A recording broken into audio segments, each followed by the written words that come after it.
Estamos em João capítulo 15, versos de 1 a 3. Mais uma vez vamos ler esse texto. Eu sou a videira verdadeira e meu pai é o agricultor. Já pregamos sobre eu sou a videira verdadeira, já pregamos sobre meu pai é o agricultor. Todo ramo que estando em mim não der fruto ele o corta, e todo que dá fruto ele limpa, para que produza mais fruto ainda. O tema da semana passada foi o fruto.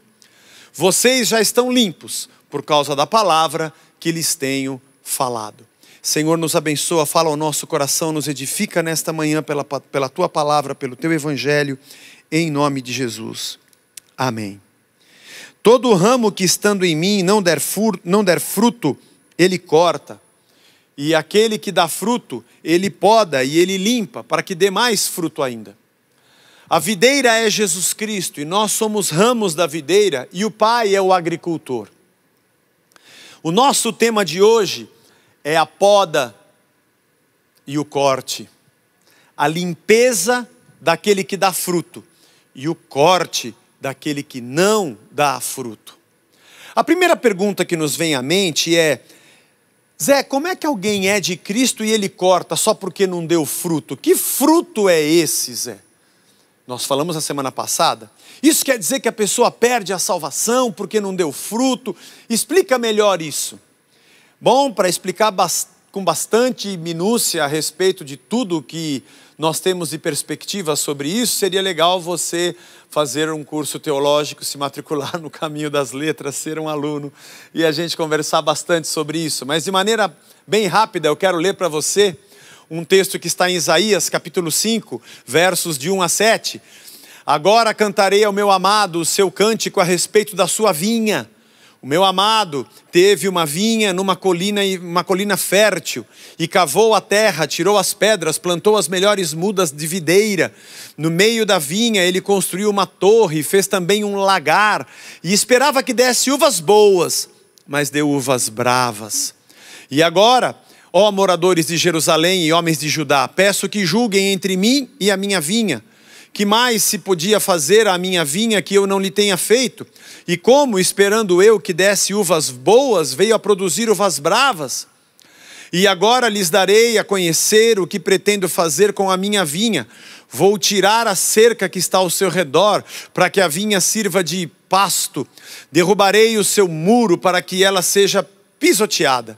Farei dela um lugar abandonado, não será podada nem cavada, mas crescerão nelas espinheiros e ervas daninhas. Também darei a ordem às nuvens, para que não derramem chuvas sobre ela.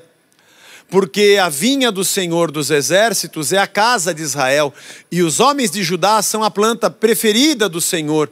Este esperava retidão, mas eis aí opressão. Esperava justiça, mas eis aí clamor por causa da injustiça. A videira era um símbolo de Israel no Antigo Testamento. Nós vamos ler apenas esse texto, mas existem outros. E Deus esperava que ela desse uvas boas, mas deu uvas bravas, diz o texto. Amargas e azedas e imprestáveis.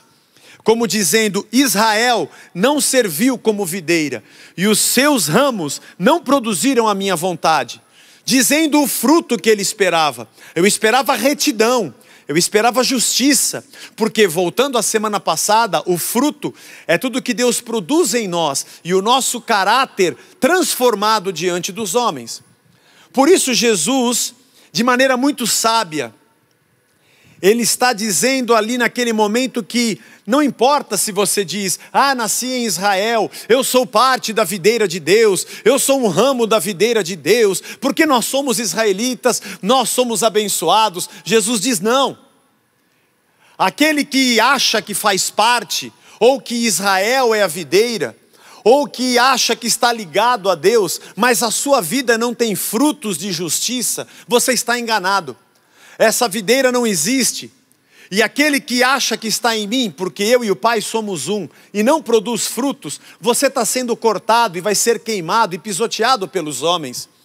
Porque na verdade, o problema não é que você não deu fruto, o problema é que na verdade eu não estou em você.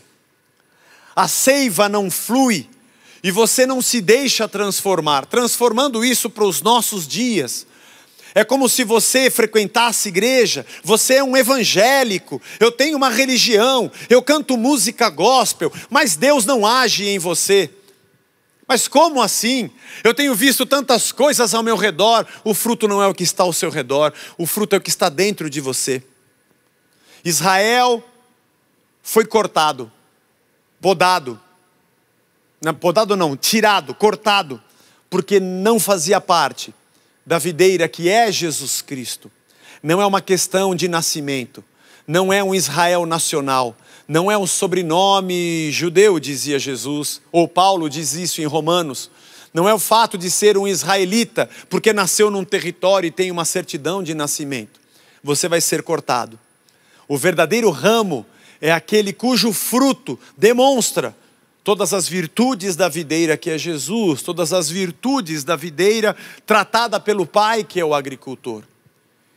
O corte representa aqueles que na verdade nunca foram de Deus, porque nunca é visto o fruto do Espírito na vida dessas pessoas, que diziam-se judeus, mas que na verdade não conheciam Deus. Jesus chegou a dizer isso dos fariseus: esse povo honra-me com os lábios, mas o coração está longe de mim. Misericórdia quero e não sacrifícios. Não adianta vocês irem ao templo e fazerem sacrifícios, e falarem sobre o nome de Deus, mas dentro de vocês não há fruto. Mas a segunda parte deste texto não é sobre esses que são cortados para serem pisoteados pelos homens, ou servirem de pasto, ou servirem de alimento para uma fogueira. Mas também diz respeito àqueles que são verdadeiramente parte da videira, que dão fruto, que pertencem a Deus de verdade, que são nascidos de novo. Aliás, nascer de novo é a figura de um verdadeiro cristão. Quando alguém faz aquela frase e pergunta a nós assim: mas Deus não me ama do jeito que eu sou? Eu não posso continuar sendo quem eu sou quando eu conheço a Cristo e quero segui-lo? Uma vez uma pessoa, aqui mesmo, aqui dentro, no final de uma celebração nossa, perguntou assim: eu estou vindo aqui à igreja, eu queria saber se Deus, do jeito que eu vivo a minha vida, se Deus me ama como eu sou e se Ele me aceita como eu sou. Eu falei assim: Deus te ama e ama a todos do jeito que eles são? Sim, a resposta é sim. E aqui você pode vir e assistir a celebração, a reunião que você quiser, porque Deus compreende como nós somos. Eu só queria informar a você, não sei se você sabe, que nós somos uma comunidade de gente que não se aceita como é. Depois que nós conhecemos a Cristo, que sabe quem eu sou, depois que eu conheço a Cristo, que me ama apesar do meu pecado, depois de eu conhecer a Cristo, que me olha não com olhos de julgamento, mas me abraça com amor, do jeito que eu sou, e eu me aproximo dele, e eu vejo quem ele é, aí eu tomo uma decisão: se eu vou negar a mim mesmo, jogar fora quem eu sou, pegar a minha cruz e segui-lo, porque na verdade esse aqui é um lugar para as pessoas que não querem mais ser quem são, porque querem nascer de novo. Querem ser ramos da videira que dão fruto. Mas para que isso aconteça, há um processo de dor.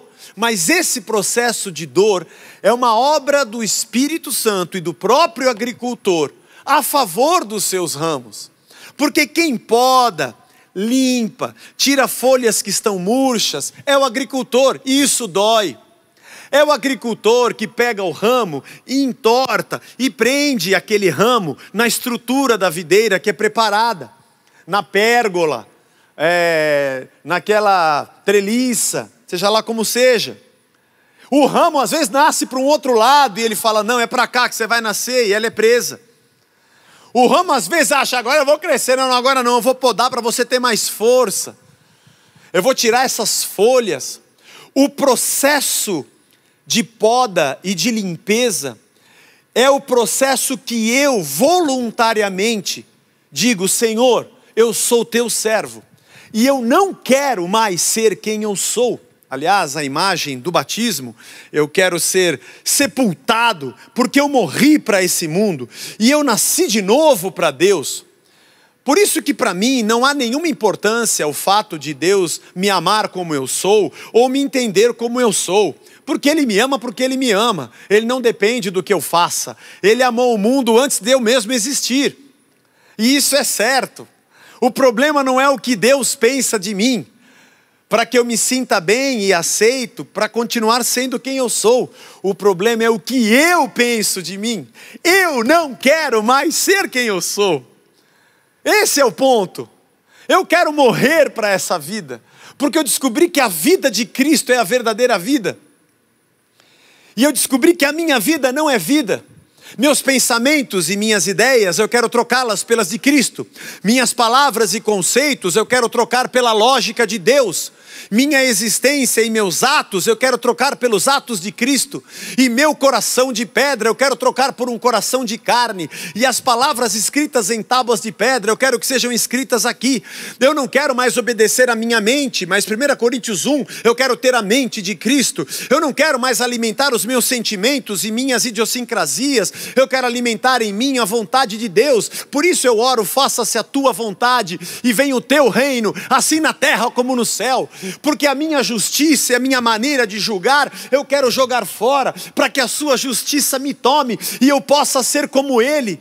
Para que a minha misericórdia não seja mais a maneira idólatra que eu tenho, a maneira injusta que eu tenho, mas eu quero ter a misericórdia dEle e a graça dEle. Eu quero negar a mim mesmo. Quando eu me aproximo de Cristo e o conheço, minha preocupação não é saber se Ele me aceita como eu sou, é porque eu cheguei dizendo: Jesus, me ajuda, porque eu não quero mais ser quem eu sou. Esse é o princípio da fé cristã. Agora é óbvio que, como nós vivemos hoje um tempo de religião customizada, e de que a fé é feita por encomenda, com certeza, você vai sempre encontrar um lugar que vai dizer a você: continue sendo quem você é. E o que você acha disso, Zé? Eu não acho nada, eu não sou juiz da terra. Eu só prego o evangelho que diz: se você conhecer a Cristo e negar a si mesmo, você vai conhecer uma nova vida. E Jesus diz no versículo 3, vocês estão limpos, estão sendo limpos pelas palavras que eu tenho falado a vocês. Vocês estão sendo purificados a cada dia pelas essas coisas que eu estou dizendo a vocês. Vocês não percebem, mas a cada dia vocês, discípulos, estão sendo transformados em novas pessoas, porque a palavra de Cristo é vida e poder. Ele mesmo disse isso. As minhas palavras estão entrando em vocês, e a poda e a limpeza está acontecendo em vocês. São palavras duras de ouvir às vezes, são coisas difíceis de engolir, mas a verdade nos liberta. Eu quero rapidamente ler alguns textos sobre isso. João 8:31, disse Jesus aos judeus que haviam crido nele: se vocês permanecerem na minha palavra, são verdadeiramente meus discípulos, conhecerão a verdade e a verdade os libertará. Versículo 32. São as palavras de Deus que nos libertam de nós mesmos. João 14:23. Se alguém me ama, guardará a minha palavra, e meu Pai o amará, e viremos para ele, e faremos nele morada. Se você me ama, as minhas palavras estarão em você, e eu vou habitar em você para te transformar. João capítulo 6, verso 61, Jesus fez um discurso duro, e disse: eu sou o pão vivo que desceu dos céus. Vocês comeram o maná no deserto, mas aquele alimento fez os seus pais morrerem. Vocês têm que comer de mim. Quem come a minha carne e bebe meu sangue, esse tem nova vida. E as pessoas se escandalizaram e queriam ir embora. E Jesus, sabendo por si mesmo que seus discípulos murmuravam a respeito do que ele havia falado, disse-lhes: isso escandaliza vocês? Minhas palavras estão escandalizando vocês?